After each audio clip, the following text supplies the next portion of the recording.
오늘 우리에게 주시는 하나님의 말씀 에베소서 1장 7절에서 12절까지 함께 봉독합니다. 우리는 그리스도 안에서 그의 은혜의 풍성함을 따라 그의 피로 말미암아 속량 곧 죄사함을 받았느니라. 이는 그가 모든 지혜와 총명을 우리에게 넘치게 하사 그 뜻의 비밀을 우리에게 알리신 것이요 그의 기뻐하심을 따라 그리스도 안에서 때가 찬 경륜을 위하여 예정하신 것이니 하늘에 있는 것이나 땅에 있는 것이 다 그리스도 안에서 통일되게 하려 하심이라. 모든 일을 그의 뜻의 결정대로 일하시는 이의 계획을 따라 우리가 예정을 입어 그 안에서 기업이 되었으니 이는 우리가 그리스도 안에서 전부터 바라던 그의 영광의 찬송이 되게 하려 하심이라. 아멘. 12월 달 이제 성탄의 계절이죠. 다음 주일이 이제 성탄 주일입니다. 이 땅의 죄인들을 구원하시기 위하여 하나님의 아들 예수 그리스도께서 친히 동정녀 마리아를 통해서 이 땅에 오신 그날, 그 성탄을 우리가 기념하며 감사하며 드리는 그런 절기입니다. 여기서 우리가 질문이 하나 나오죠.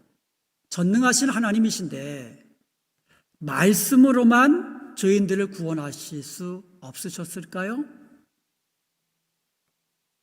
그냥 내가 너를 구원한다. 내가 너를 구원한다. 이렇게 말씀으로만 구원하실 수 있는 전능하신 하나님 아니십니까? 그런데 왜 자신의 독생자 아들, 사랑하는 아들, 그 아들을 이 땅에 보내셔야만 하셨을까요? 죄인들을 구원하시기 위하여. 왜 아들을 보내셨어야만 하셨을까요? 그 이유를 하나님의 구속과 거룩이라는 이 관점에서 살펴보면서 하나님이 우리에게 주시는 말씀의 은혜를 나누도록 하겠습니다. 에베소서 1장 7절 한번 다시 보겠습니다. 함께 봉독합니다. 우리는 그리스도 안에서 그의 은혜의 풍성함을 따라 그의 피로 말미암아 속량 곧 죄사함을 받았으니. 여기서 중요한 말이 이제 세 가지가 나오는데 우리가 구속함, 속량함을 받은 것에 대해서 첫 번째로 그리스도 안에서라는 거예요. 두 번째로 그의 은혜의 풍성함을 따라, 그러니까 우리가 구속함을 받은 것은 이 주님의 은혜, 그냥 은혜가 아니에요. 풍성하신 주님의 은혜 때문이다라는 거고요. 그리고 우리가 속량함, 구속함을 받은 것은 또 하나 주님의 피로 말미암아 구속함을 받았다라는 겁니다. 여기서 속량이라고 번역되어 있는데요. 지금 우리가 보고 있는 개역개정판 이전에 다른 한글 성경들은 거의 대부분 제가 본 그런 성경들은 전부 다 구속으로 번역했어요. 구속 곧 죄사함을 받았으니 이렇게 번역됐는데 이 개역개정판에서는 그것을 속량이라는 말로 좀 바꾸었습니다. 여기서 속량이라는 말, 구속이라는 말, 이 말의 헬라어가 아플리트로시스라는 거예요. 아플리트로시스, 이게 헬라어인데요. 이 단어의 뜻이 영어로 하면 a release effected by payment of ransom. 그러니까 랜섬을 지불함으로써 풀어주다, 자유를 주다. 그러니까 묶여있던 사람, 묶여있던 동물도 마찬가지예요. 또 묶여있던 어떤 것도 마찬가지예요. 묶여있는 거를 그 랜섬을 지불하고 사서 놓아주는 거, 풀어주는 거, 자유를 주는 거. 이게 구속이라는 말이에요. 속량이라는 말이에요. 근데 여기서 랜섬이 뭐냐? 여러분 뉴스를 통해서 소말리아 해적들이요, 그 해상에서 배를 이제 공격해가지고 그 배를 이제 뺏어 가잖아요. 그리고 선원들을 포로로 잡고는 뭘 요구합니까? 돈을 요구하잖아요. 몸값을 달라 이거예요. 그러면 석방해주겠다, 풀어주겠다, 그 말입니다. 여기서 몸값, 그들이 요구하는 몸값이 랜섬이에요. 랜섬. 유괴범들이 어린아이들을 이제 유괴한 다음에 돈을 요구하잖아요. 아이 몸값을 요구하는 거예요. 풀어주는 대가로. 그게 랜섬이라고 해요. 영어로 랜섬. 그러므로 속량, 구속이라는 말은 랜섬, 이거를 이제 속량물이라고 하는데요. 바로 속량물, 속전을 지불하고 풀어준다. 묶여있던 것에서 구출해낸다. 그런 의미가 구속이라는 뜻이에요. 어떤 사람이 노예가 되었는데 그 사람이 자유인이 되게 하기 위해서는, 그러니까 그 사람이 자유를 얻게 하기 위해서는 누군가가 그 노예의 몸값, 랜섬, 그 몸값을 속량물로 지불하고 그리고 그 노예를 사서 풀어주는 길밖에 없는 거예요. 이게 구속이라는 뜻의 원래 의미가 됩니다. 첫사람 아담이요, 에덴 동산에서 불순종의 죄를 범했습니다. 그때부터 죄가 이 땅에 들어왔습니다. 그래서 모든 사람은 죄 아래 매이게 된 거예요. 그래서 성경에 보면 죄의 종이 되었다라고 얘기해요. 너희가 본래는 죄의 종이더니. 그래서 모든 사람은 죄 아래 매이고 죄의 종이 된 거예요. 죄의 종이 되면 죄의 삭은 사망이라고 그랬거든요. 그래서 사망에 매여 있게 되는 거예요. 그래서 모든 사람은 사망에 매여 있는 거예요. 그래서 모든 사람이 다 죄로 인해서 죽는 겁니다. 그리고요, 이 땅에서 왕노릇하는 사탄의 또 종이라고 말하고 있어요. 성경에 보면. 그래서 죄 아래에 있는 사람들은요, 죄의 종이고 사망의 종이고 사탄의 종이라는 거예요. 죄에게 매여 있고 사망에게 매여 있고 사탄에게 매여 있는 그 존재가 바로 아담 아래 태어난 모든 사람들의 그런 존재인 겁니다. 그러한 상태에서 누구도 자기 자신을 해방시킬 자기가 자기를 해방시킬 수 없는 거예요. 자기가 자신을 구속할 수 없다라는 겁니다. 하나님은 그런 죄인된 인간들을 사랑하셨어요. 하나님은 그런 죄의 종된, 사탄의 종된 그런 사람들을 구속하시길 원하셨어요. 그러기 위해서는 뭘 지불해야 됩니까? 랜섬, 속량물. 그 죄인들을 풀어서 자유함을 주기 위해서 그 죄인들의 몸값을 지불해 주셔야만 하신 거예요. 그런데 여러분, 예수님이 우리를 죄로부터 구속하시기 위하여 지불하신 몸값이 바로 예수 그리스도의 피라는 것입니다. 예수 그리스도의 생명이라는 겁니다. 우리가 그냥 저절로 구속함을 받은 것이 아니라 하나님의 아들 예수 그리스도의 그 몸으로, 예수 그리스도의 피로 우리의 몸값을 지불하시고 주님께서 우리를 사탄의 매인 우리를 끊어버리고 사오셔서 우리에게 자유를 주신 것, 이게 바로 주님의 구속이라는 것입니다.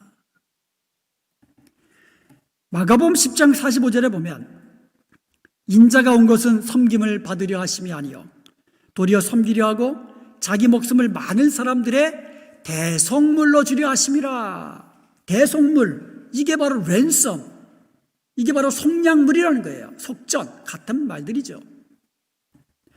예수님께서는 자기의 목숨을 속량물로 주시고 우리를 구속해 주신 것을 믿으시기 바랍니다. 그런데 다른 방법은 없으셨을까요? 하나님이 죄인된 우리들을 구원하시기 위하여, 구속하시기 위하여 다른 방법은 없으셨을까요? 그냥 말씀으로만 그냥 내가 너를 구속한다, 그리할 수 없으셨을까요? 그 이유를 알기를 원합니다. 구약 성경에 보면 구속하다라는 히브리어가 가알이라고 하는데요, 이게 총 105번 사용됐습니다. 그 중에 룻기서에서 22번 사용됐어요. 기업을 무르다 그런 의미로, 그게 이제 구속하다는 뜻인데요. 22번 많이 사용됐어요. 룻기서에. 그런데 그거보다도 더 많이 사용된 책이 있습니다. 그 책이 바로 이사야서입니다. 이사야서에는 24번 사용됐어요. 그 중에 몇 구절만 한번 우리가 함께 살펴보겠습니다. 이사야서 43장 14절에 보면 너희의 구속자여 이스라엘의 거룩한 자 여호와가 말하노라. 하나님, 여호와 하나님이 뭐라고 그랬어요? 구속자라고 이야기하고 있어요. 이스라엘의 거룩한 자 여호와가 말씀하시는데 너희의 구속자라고 이야기합니다. 이사야서 48장 17절에 보면 너희의 구속자시여 이스라엘의 거룩하신 자이신 여호와께서 이르시되, 여호와를 뭐라고 이야기합니까? 구속자, 거룩한 자라고 이야기합니다. 이사야서 49장 7절에도 보면 이스라엘의 구속자, 이스라엘의 거룩한 자이신 여호와께서, 여호와 하나님은 구속자이시고 거룩한 자라고 이야기하고 있어요. 이사야서만이 아닙니다. 시편 111편 9절에도 이렇게 말씀하십니다. 여호와께서 그 백성에게 구속을 베푸시며, 그러니까 여호와께서 구속하셨다는 거예요. 구속하시는데 그 이름이 거룩하고 지존하시도다. 그 이름이 거룩하시도다. 자, 지금까지 살펴본 몇 개의 구절들을 보면 공통적으로 나오는 말이 있죠. 하나님은 어떤 분이세요? 구속자이시고 하나님은 거룩한 자라고 이야기하고 있어요. 구속자와 거룩하신 분, 구속과 거룩, 이 둘 사이에 과연 어떤 관계가 있을까요? 거룩하신 하나님은요, 죄와는 상관없는 그러한 하나님이시라는 거예요. 죄를 미워하시고 죄를 멀리하시고, 죄인은 거룩하신 하나님 가까이 갈 수가 없어요. 하나님은 거룩하시기 때문입니다. 거룩하신 하나님은요, 죄를 미워하셔서 반드시 심판하시는 분이십니다. 이게 거룩하신 하나님이에요. 그런데 사람은요, 아담의 불순종 이후에 죄의 종이 되었다고 성경은 분명히 말씀하고 있어요. 로마서 6장 17절에 보면 너희는 본래 죄의 종이었다 이렇게 말씀하고 있고요. 그래서 모든 사람은 사망에게 매이고 사탄에게 매이게 된 겁니다. 그리고 로마서 6장 21절에 보니까 그 죄의 종된 사람의 그 마지막은 사망이니라 이렇게 말씀하고 있어요. 이게 사람의 본래 모습이에요. 우리가 태어날 때부터 하나님의 축복된 자녀로 태어난 거 아닙니다. 의로운 사람, 선한 사람으로 태어난 거 아닙니다. 죄의 종으로 태어난 거예요. 죄에 묶인 자로 태어난 거예요. 사망에 묶이고 사탄의 종으로 이 땅에 매여 있는 존재라는 겁니다. 그런데요, 거룩하신 하나님이 이렇게 죄에 노예된 사람, 사망에 매이고 사탄에게 매이고, 그리고 그 하나님의 진노 아래 살아가는 멸망당할 인간들, 그 죄인된 인간들을 사랑하신 거예요. 하나님이 사랑하신 거예요. 그래서 구속하기를 원하셨던 거예요. 그래서 그들의 생명값으로 아들의 생명을 내어주신 겁니다. 죄인들을 구속하시기 위한 속량물이 바로 예수 그리스도의 피였습니다.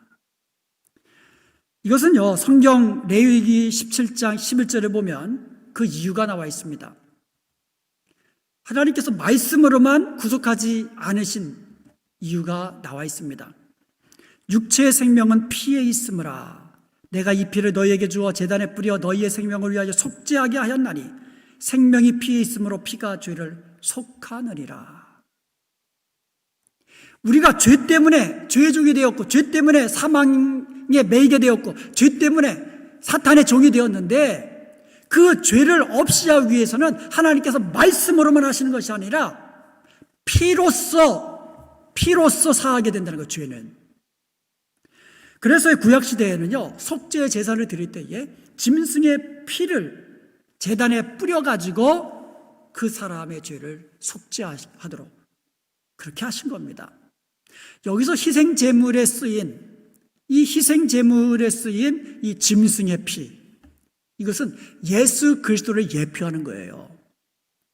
우리를 죄악 가운데서 구속하시기 위하여 십자가에서 자기 몸을 내어주시고 모든 피를 우리를 위하여 내어 흘려주신 예수 그리스도를 예표하고 있다는 겁니다. 죄인인 사람은요, 다른 사람을 대신해서 피 흘려 죽을 수가 없어요. 내가 죄인이기 때문에 나는 내 죄로 죽는 거예요. 다른 사람은 그 사람의 죄로 죽는 거예요. 그러니까 내가 죄인이기 때문에 다른 사람들을 내가 아무리 사랑해도, 우리 아들을 내가 너무너무 사랑해도 내가 대신 죽어줄 수 없는 거예요. 내가 대신 피 흘려 죽어도 소용이 없는 거예요. 왜? 내 죄 때문에 내가 죽는 거예요. 그러므로 다른 죄인을 구속하시기 위한 그 피를 흘려 죽어야 하는 그 사람은 죄가 없으신 거룩하신 하나님 뿐이라는 사실이에요. 그래서 하나님은 자기 아들, 거룩하신 하나님의 아들을 이 땅에 내어주신 것입니다. 그날이 성탄절이에요. 로마서 3장 23절과 24절을 보겠습니다. 모든 사람이 죄를 범하였음에 하나님의 영광에 이르지 못하더니, 그러니까 모든 사람이 죄인이라는 뜻이죠. 그리스도 예수 안에 있는 속량으로 말미암아 하나님의 은혜로 값없이 의롭다 하심을 얻은 자 되었느니라. 그리스도 예수 안에 있는 속량으로 말미암아, 그리스도 예수 안에 있는 구속으로 말미암아. 그래서 모든 죄인은 다 죽어야 되는데 거룩하신 하나님의 아들 예수 그리스도께서 십자가에서 자기 피를 흘리며 자기 생명을 내어 주심으로 말미암아 예수 그리스도 안에 있는 속량, 그의 피로 말미암아 우리가 구속함을 받은 것을 믿으시기 바랍니다. 베드로전서 1장 18절과 19절에 보면 우리가 구속된 것은 은이나 금같이 없어질 것을 한 것이 아니라 오직 흠없고 점없는 어린 양 같은 그리스도의 보배로운 피로 한 것이라. 할렐루야. 예수 그리스도의 피로써 우리가 구속함을 받은 것이라고 말씀하고 있는 거예요. 요한계시록 1장 5절에도 보면 우리를 사랑하사 그의 피로 우리 주에서 우리를 해방하시고, 어린 양 되신 예수 그리스도께서 우리를 사랑하셔서 자기 피로 우리를 해방시켜 주셨다. 죄로부터 해방시켜 주셨습니다. 사망의 올무로부터 해방시켜 주셨습니다. 사탄의 매인 것으로부터 우리를 해방시켜 주신 것입니다. 그의 피로. 우리는 죄로 말미암아 멸망받을, 하나님의 진노로 심판받을 그러한 자들이었습니다. 죄인들이었습니다. 우리는 하나님 나라의 백성이 아니었어요. 죄와 사망과 사탄의 종이 되어서 고통받고 마지막 멸망받을 그와 같은 인생, 불쌍한 인생들이었습니다. 이런 우리를 우리의 구속자 되시는 예수 그리스도께서 자기 피로 우리의 죄값을 다 지불하시고 우리를 죄의 종으로부터, 사탄의 종으로부터 우리를 사셔 우리에게 자유케 하신 줄로 믿습니다. 이것이 바로 구속이에요. 이것이 바로 구속의 은혜입니다. 이것이 바로 예수 그리스도의 구속의 사랑인 것입니다. 그것도 어떤 은혜예요? 풍성하신 사랑이에요. 에베소서 1장 7절을 다시 한번 보면 우리는 그리스도 안에서 그의 풍성하신 은혜를 따라서 그랬거든요. 우리가 구속함을 받은 것은 그냥 은혜가 아니에요. 풍성하신 은혜입니다. 측량할 수 없는 하나님의 은혜인 것이에요. 이제 저와 여러분은 풍성하신 하나님의 그 구속의 은혜를 받아서 구속함을 받은 자인 것을 믿으시기를 주님의 이름으로 축원드립니다. 저와 여러분은 이제 죄의 종이 아니에요. 사망의 종이 아닙니다. 사탄의 종 아닙니다. 우리는 이미 해방된 자들이에요. 예수 그리스도의 피로 구속함을 받은 복된 성도인 것을 여러분 믿으셔야 돼요. 예수님께서 우리를 구속하시기 위하여 십자가에서 자기 생명을 내어주셨지요. 자기 피를 내어주셨지요. 그 결과 우리가 그 은혜를 인하여 풍성하신 은혜로 우리가 구속함을 받았다 그랬어요. 자, 그렇다면 이와 같이 풍성한 주님의 은혜를 받아서 구속함을 받은 우리가 어떻게 그럼 살아야 할까요? 구속함을 받은 우리는 그럼 과연 어떻게 살아야만 할까요? 한번 따라서 해보시기 바랍니다. 구속과 거룩. 구속과 거룩. 오늘 설교 제목이잖아요. 구속과 거룩.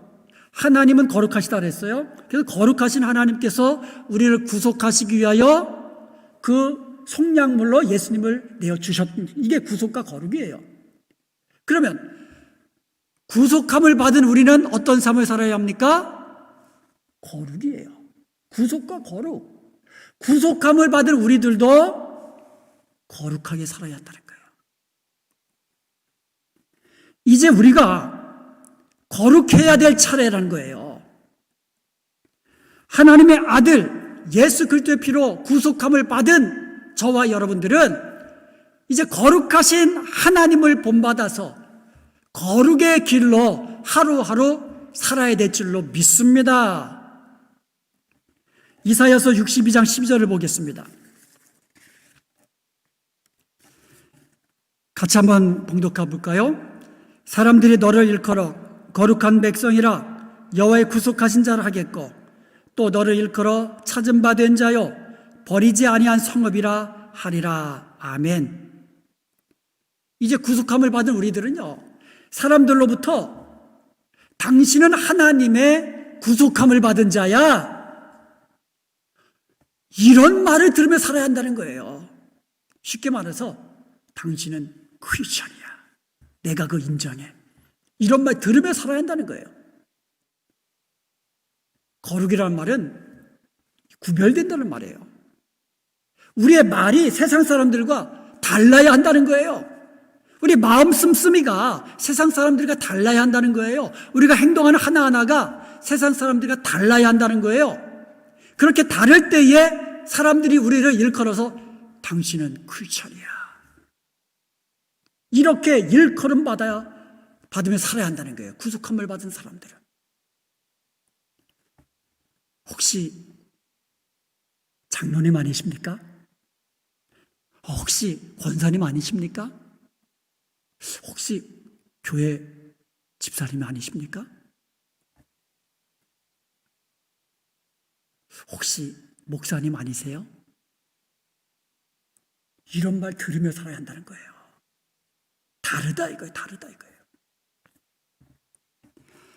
큰아이가요, 어렸을 때 그래서 아들하고 딸하고 틀린 것 같아요. 이게 조금만 틈을 주면 없어져 버려요. 그냥 뛰어다니기 좋아하니까. 그래서 잃어버린 거예요, 아이를. 여러분, 아이를 잊어버리면은요, 부모의 마음은 무너지는 겁니다. 그래서 온 가족을 다 동원해가지고 그냥 동네방네 찾으러 다니는 거예요. 그러다 아이를 찾았습니다. 그때의 안도감, 그때의 기쁨, 그때의 감사함, 비교할 수가 없죠. 구원받은 성도들은요, 잃었다가 찾은 바 됐다 그래서 잃었다가 찾은 바 됐다. 우리가 처음부터 하나님의 자녀가 아니라 잃어버렸다가 하나님이 찾아오신, 그래서 하나님의 자녀로 삼으신 그런 존재라는 거예요. 감격함으로, 감사함으로 날마다 기쁨 가운데 살아야 할 줄로 믿습니다. 그리고 또 뭐라고 말하고 합니까? 너를 일컬어 버리지 아니한 성읍이라 하리라. 유령도시라는 말 들어봤죠? 사람이 안 살면요, 1년, 2년 안 살면요, 폐허가 됩니다. 그 건물 안에 싹 누군가가 다 뜯어갑니다. 황폐해집니다. 그런데 구속함을 받은 성도들은요, 버림받은 황폐해진 그런 성읍이 아니라 버리지 아니한 성읍이라 하리라. 하나님이 지키시고 하나님이 돌보시는 하나님의 성읍이다. 일컬음을 받게 된다는 말씀입니다. 그러므로 우리 성도들은요, 하나님의 성읍입니다. 하나님이 지키시고 돌보시는 성읍이라는 사실을 우리가 믿는다면 두려워하지 않을 수 있습니다. 주님 안에서 평강을 누릴 수가 있는 겁니다. 아무리 코로나가 횡행해도 우리 하나님이 버리지 아니하신 성읍임을 내가 믿는다면 두려워하지 않고 안전함을 누리며 평안함을 누리며 하루하루 믿음으로 인내하며 살아갈 수 있는 줄로 믿습니다. 이것이 바로 구속함을 받은 성도들의 모습이에요. 또 하나 있습니다. 구속함을 받은 성도들이 해야 할 일이 또 하나 있습니다. 이건 꼭 해야 할 일이에요. 에베소 3장 8절에 보니까 모든 성도 중에 지극히 작은 자보다 더 작은 나에게, 그러니까 성도들이 많은데 그 중에 지극히 작은 중에서도 또 작은 자예요. 자기가. 사도 바울이 그렇게 아주 겸손하게 나는 정말 고개도 들 수 없는 죄인입니다. 지금 그렇게 얘기하는 거예요. 그러면서 하는 말이 이런 나에게 은혜를 주신 것은 측량할 수 없는 그리스도의 풍성함을 이방인들에게 전하게 하시고, 사도 바울은 예수님 믿기 전에 오히려 핍박자였잖아요. 하나님을 대적하는 자였잖아요. 스데반 집사님을 죽이는데 선봉이 된 사람이에요. 많은 크리스천들을 잡아다가 옥에 가두는 일을 하던 사람이 바울입니다. 그래서 자기는 지극히 작은 자보다도 작은 자입니다. 이렇게 고백할 수밖에 없는 거예요. 그런 바울이 예수님을 만나지요. 회심하고 죄용삼을 받지요. 구속함을 받지요. 그뿐입니까? 주님의 복음을 전하는 사도가 된 줄로 믿습니다. 그런데 이 바울 입장에서 나 같은 사람을 구원해 주신 것도 감사한데 나 같은 사람을 사도의 직분을 주셔서 복음을 전하게 하시니 얼마나 감사한지 모르겠습니다. 이런 마음으로 사도 바울은요, 죽기까지 주의 복음을 위하여 달려간 것입니다. 그런데 이 바울이 전한 그 복음을 뭐라고 표현하고 있어요? 측량할 수 없는 그리스도의 풍성함을 전한 것이다, 이렇게 되어 있어요. 바울은 주님을 만나고 나서 나의 나 된 것은 주님의 은혜입니다. 그것도 그냥 은혜가 아니라 측량할 수 없는 주님의 은혜입니다. 바울은 그 은혜를 받았기 때문에 그 은혜를 전하는 사명을 위하여 평생을 달려갑니다. 이것이 바울만이 아니에요. 우리도 마찬가지입니다. 우리가 죄인 되었을 때에 구속의 은혜를 받은 것은 하나님의 사랑 때문입니다. 하나님의 풍성하신 은혜 때문인 줄로 믿습니다. 그러므로 우리가 풍성하신 주님의 은혜로 구속함을 받은 것은 측량할 수 없는 그리스도의 풍성하신 구속의 은혜를 전하기 위함이라는 사실을 기억해야 되는 거예요. 다음 주일이면 성탄주일입니다. 세상 사람들은 선물을 주고받고 하면서 아주 그냥 기쁘게 즐겁게 그렇게 보낼 수 있어요. 우리도 세상 사람들처럼 그렇게 보낼 수 있어요. 그런데 그렇게만 보내서는 안 되는 겁니다. 우리 구속함을 받은 우리들은요, 하나님의 풍성하신 은혜로 구속함을 받았거든요. 선물로 받았거든요. 이 풍성하신 주님의 선물, 구속함의 선물, 구속함의 은혜를 우리도 바울처럼 다른 사람들에게 나눠줘야 되는 거예요. 값없이 받았으니 값없이 나눠줘야 됩니다. 예수님이 탄생하실 때에 오랫동안 구주의 탄생을 기다렸던 그 시므온과 안나 같은 사람들이 있었습니다. 주님 다시 오십니다. 때가 다시 오리라, 속히 오리라, 반드시 오리라.